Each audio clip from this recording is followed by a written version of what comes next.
람마 2분의 1 리메이크가 새로운 팬의 유입을 염두에 두지 않은 건 아니겠지만 전반적인 톤으로 볼 때 이번 작품이 중요시한 것은 아무래도 기존 팬 쪽이 아닌가 합니다. 성우를 가급적 그대로 유지한 이유도 업계의 전설들을 키워낸 작품이라는 구판 애니의 성우와 관련된 이슈 때문이겠죠. 만약 새로운 시청자를 중시했다면 요즘 성우를 쓰는 게 이슈 면에서도 비용 면에서도 더욱 이익이었을 테니까요. 그래서 이번 리메이크 제작에는 람마 세대가 다수 포함되었고 람마 팬인 그들은 팬이 좋아할 만한 요소를 잔뜩 넣었다고 하는데 설마 전통적인 인트로를 16비트 게임, 레트로 게임풍으로 넣을 줄은 몰랐습니다. 1991년 발매된 스트리트 파이터 2는 게임 산업의 틀을 확 바꿔놓았죠. 대전격투라는 장르의 틀을 만든 이 게임은 이후 어지간한 회사들이 대전 게임에 도전하게 만드는데 이때 메사이어가 낸 람마 2분의 1의 게임이 화제였어요. 왜냐하면 스트리트 파이터 2가 1992년에 슈퍼 패미컴으로 이식되었는데 그보다 한 발 먼저 람마 2분의 1이 대전격투로 발매되었거든요. 90년 말에 발매된 횡스크롤 액션 게임의 후속작을 급하게 대전 게임으로 개조한지라 게임성은 별로였지만 대전 게임 붐을 타고 나름 재미를 본 것인지 92년 말 본격적인 대전 게임인 폭렬 난투편이 발매되는데요. 이게 9개월 만에 만든 게임치고는 완성도가 상당합니다. 물론 스파2에 비교하면 한참 모자르지만 사람과 대전하는 재미가 확실했기에 유저들의 반응이 상당히 좋았어요. 발매 후 5일 만에 초기 생산 물량 32만 장이 모두 동날 정도였죠. 그래서인지 4화 인트로는 폭렬 난투편의 그래픽을 그대로 오마주하고 있습니다. 이후 메사이어는 지금 하기 좀 뭐하지만 당시 기준으론 수작 RPG랄까 람마 팬이라면 꼭 해봐야 할 작품인 아카네 고단의 비보도 발매하는 등 람마 게임에 적극적이 되지요. 참고로 이 게임들은 원작 기반의 컬러링이 아니라 한때 선풍적인 인기를 몰고 왔던 애니메이션판 기준이었습니다. 정말 여러가지 의미로 이 작품은 80년대에 목숨을 걸었네요.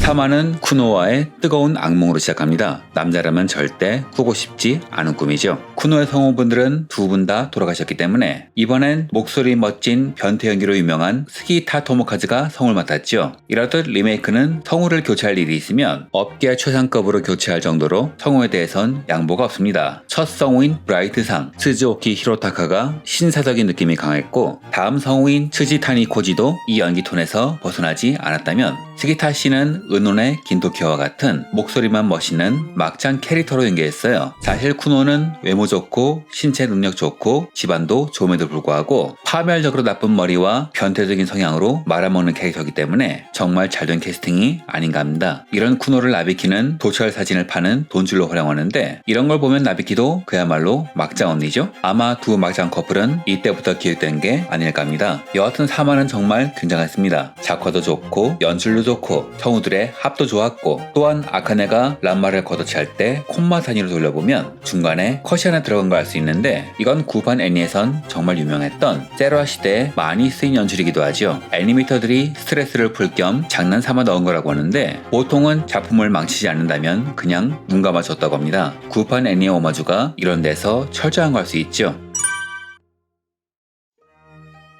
전에 람마 리메이크의 색감이 원작 초반에 수채화 톤을 따온 것 같다 라고 말씀드렸는데요. 만화판의 그림체는 연재가 되면서 조금씩 바뀌는데 그래서인지 초반 부분의 표지와 후반부의 표지가 많이 달라요. 그런데 전에 영상을 만들고 다시 한번 만화책을 보니 원작 코믹스 후반부의 표지가 리메이크의 톤과 비슷한 걸 깨달았어요. 그래서 이게 무슨 연관이 있나 싶어서 한번 검색해봤더니 리메이크를 맡은 타니구치 히로미의 X가 나오더군요. 이 내용에 의하면 리메이크의 색감은 80년대 팝 이미지에서 따왔다고 하는데요. 그래서 일본 앱에서 80년대 팝 이미지를 검색해보니 무슨 말을 하는지 한 번에 이해되었습니다. 보시는 바와 같이 리메이크의 컬러링이죠. 즉 리메이크의 컬러링 톤은 원작 만화 후반의 팝 아트 표지에서 따온 겁니다. 이 작품은 8, 90년대 작품을 봤던 팬들을 위한 작품이죠. 그래서 당시에 노스텔지아를 공략하기 위해서 작품의 색상 톤도 이에 맞춘 것 같아요. 제가 루미 팬이라고 해도 90년대 한국에서 본 사람이라 이런 걸 캐치하지 못한 것 같습니다. 즉 추가해서 정정하자면 원작 만화 초반의 수채화 톤이 아니라 후반부 표지의 팝 아트에서 따왔고 후반부 표지의 톤은 80년대 팝 이미지에서 비롯되었다. 이렇게 보는 게 맞겠네요. 이렇듯 이 작품은 80년대 향취를 강하게 풍기는데요. 대표적인 것이 체육복인 부르마죠. 부르마는 1964년 도쿄올림픽쯤 스포츠 진흥을 위해서 정부가 도입했지만 정작 여성들은 수치스럽다고 생각해서 아주 싫어했다고 해요. 이후 도찰, 판매 등의 사건이 이어지면서 사회 문제가 되자 부르마는 결국 사라졌죠. 즉 이 작품의 배경이 80년대가 아니라 요즘으로 바뀌었다면 이 장면은 아마 사라졌을 겁니다. 이렇듯 작품의 톤을 지키려는 시도가 있는가 하면 반대로 철저하게 검열되는 것도 있죠. 바로 성적인 묘사입니다. 2화까지는 어떻게든 카메라 앵글을 바꿔서 감췄다면 3화에서는 나비키의 도철 사진을 보면 규제가 엄격하게 들어간 것이 보이며 일부 장면에서는 아예 그 부분을 그리지 않았죠. 워낙 성적인 묘사로 유명했던 작품이라 이에 대한 갑론을박은 상당한데요. 뭐 이건 제작진도 어쩔 수가 없었을 겁니다. 8, 90년대에 일본 TV 방송을 녹화한 테이프를 보면 공중파에서도 노출이 나올 정도로 성적인 묘사에 관대했죠. 하지만 일본에서 이를 규제하는 움직임이 없던 건 아닙니다. 파렴치 학원 사건으로 인해서 실패하긴 했지만 관련 규제는 계속 만들어졌는데요. 특히 미성년자 관련 규제는 정말 착실히 만들어졌죠. 이런 규제가 법제화가 되는 것을 막기 위해서 업체들은 자율 규제를 실시했고 2004년과 2005년에는 각각 오사카와 도쿄에서 청소년 건전 육성 조례가 통과되어 청소년을 대상으로 한 매체의 표현이 상당히 엄격해졌다고 합니다. 한 예로 2004년에 나온 투아투2의 경우 플레이스테이션2로 발매된 일반판에선 학교라고 소개하지만 2005년에 나온 성인 등급 게임에선 학원이라고 소개하지요. 이유는 미성년자를 성인물에 사용할 수는 없으므로 여기 나오는 여성들은 학교에 다니지 않고 학원에 다니므로 학생은 아니라고 눈 가리고 아웅한 것이죠. 아카네와 람마는 둘 다 16세죠. 만약 이들이 80년대 같이 적나라하게 묘사되었다면 당연히 규제를 받을 수밖에 없어요. 물론 등급을 올리고 후링칸 학원이라고 이름을 바꾸는 방법도 있지만 이러면 그야말로 원작 파괴 아니겠어요? 이 작품의 메인은 어디까지나 16세 남녀의 투닥거림과 꽁냥꽁냥이기 때문에 지킨다면 그 부분을 지키는 게 더 낫다고 봅니다. 중요한 건 선정성이 아니라 소년과 소녀의 사랑이니까요. 그렇다면 람마의 가슴 묘사는 왜 넣은 거냐고 물어보실 텐데 우선 작가의 작품 전체를 보면 성적인 묘사가 없는 것은 아니지만 쓸데없이 넣어서 주목도를 올리는 일은 하지 않습니다. 오히려 절제하는 편이에요. 그럼 람마는 왜 이리 노출이 많으냐? 성우인 하이시바라 메구미 씨는 라디오 방송에서 수시로 언급했죠. 람마는 연기하기 어려운 캐릭터다. 정체를 모르는 사람과 대화할 때 귀여운 여자아이처럼 말하다가 트리거를 건드리면 남자로서의 본성을 드러낸다. 즉 외모만 귀여운 여자아이일 뿐 속은 남자아이다. 3화에서 옷을 짜는 모습은 람마가 거친 여자지만 속은 남자라는 갭을 표현하기 위한 연출이었고 4화에서 료가와 싸울 때 옷이 찢어지는 연출은 이야기의 흐름을 바꾸기 위한 계기로 작동했죠. 즉 람마라는 캐릭터의 이중성, 이질적인 모습을 강조하는 연출이었던 거예요. 이후 나올 샴푸의 노출은 수단 방법을 안 가리는 그녀의 성격을 표현한 것이고요. 아카네의 노출은 1권 1화에서 나오는데 평상시엔 상냥한 아카네가 람마와 거리를 두는 이유가 되었습니다. 즉 당시엔 파격적인 노출로 청소년들의 마음을 홀린 것은 맞는데 지금 그걸 하기에는 어려운 상황이기도 하고 본래 목적은 눈길을 끄는 것이 아니라 어디까지나 연출 때문이었으니 묘사보다는 연출에 집중하는 게 더 낫다고 본 게 아닌가 합니다. 이상 리메이크를 위한 변명이었습니다. 그래도 에로가 빠진 게 아쉬우시다면 카미우 비단이 출연한 의학 드라마를 보시는 걸 권합니다. 람마의 스태프를 보면 매 화마다 작감이 다른데요. 전 개인적으로는 3화가 역대 최고의 작화였고 4화는 좀 별로였어요. 넷플릭스 애니메이션이라기에 퀄리티가 유지될 줄 알았더니 여기서도 3화가 제일 낮고 4화에선 무너진다는 애니메이션 특유의 전통을 지키네요. 3화가 수준급의 작화, 화려한 액션, 그리고 장면과 장면 사이에 들어간 컷 등 뭐 하나 빠지는 구석이 없었다면 4화는 원작 재현은 잘했지만 그림이 좀 단순해 보이죠. 대표적인 캐릭터가 바로 아카네인데 3화가 머리카락의 음영과 묘사에 상당히 신경을 썼다면 4화에선 그냥 뭉뚱그려서 처리해버렸죠. 또한 액션도 후퇴했는데요. 감독인 우다 코노스케가 중국 무술에 정통한 사람이고 카메라 앵글도 잘 쓰는지라 액션 퀄리티는 꽤 기대를 있습니다. 1, 3화가 딱딱 떨어지고 화려한 액션도 인상적이었고 2화도 가끔 작화는 무너지지만 액션은 상당히 좋았다면 4화는 액션의 비중이 높음에도 힘이 좀 안 들어갔죠. 전반적으로 반역이 없달까요? 문제는 4화의 작감이 1기 최종화인 12화도 담당했다는 건데요. 아무래도 대미를 맡은지라 조금 걱정이군요.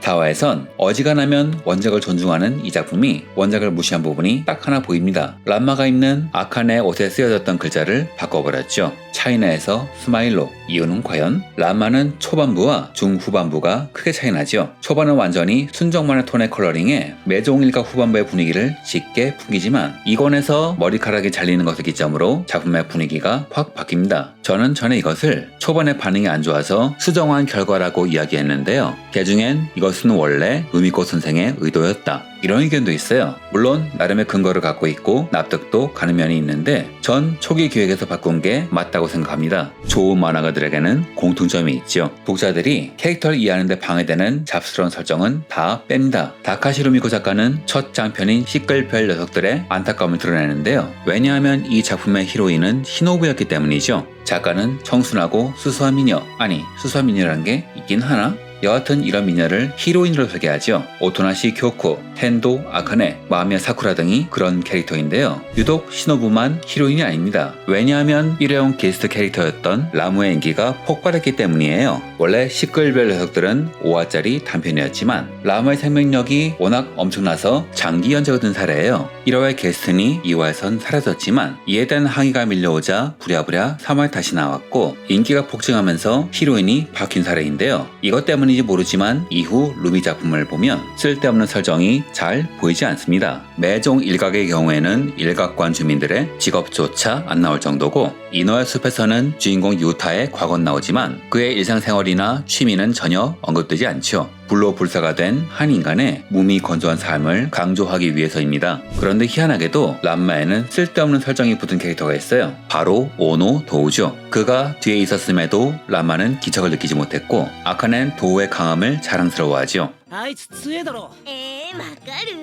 즉 도우는 무술소녀인 그녀가 인정할 정도로 강하다는 건데요. 그런데 정작 작품에선 그의 강함이 나온 적이 없어요. 루믹 작품에선 좀처럼 보기 힘든 맥거핀인 겁니다. 그래서 전 이 작품은 원래 소년 람마의 성장기로 기획되었고 첫사랑인 아칸의 마음을 얻기 위해서 가장 큰 장벽인 도우를 뛰어넘는 스토리였다. 람마가 권법을 하니 도우가 강자가 되었다. 전 이렇게 보고 있어요. 즉 도우는 사춘기 소년 람마의 성장을 위해 만든 캐릭터였던 거죠. 하지만 람마의 흐름이 머리카락이 잘리면서 확 바뀌면서 아칸은 도우에게서 자연스럽게 졸업하게 되었고 학교에서 성적이 좋고 사리 분별이 정확했던 아칸에는 피짱과 료가가 같은 존재라는 걸 모르는 둔감녀가 되어버렸죠. 여하튼 이후 루미 작품에서 쓸데없는 맥거피는 거의 보이지 않아요. 심지어 도우는 카스미를 좋아한다는 설정이 있음에도 카스미 관련 에피소드에도 얼굴이 안 나왔죠. 바꾼 이야기에선 필요없는 장치니 아예 싹 빼버린 겁니다. 하기야 도우가 이후 이야기에 계속 나왔다면 팬들은 언제 도우와 대결할지 계속 궁금해했을 테니 철저히 묻어버리는 게 더 나았을 겁니다.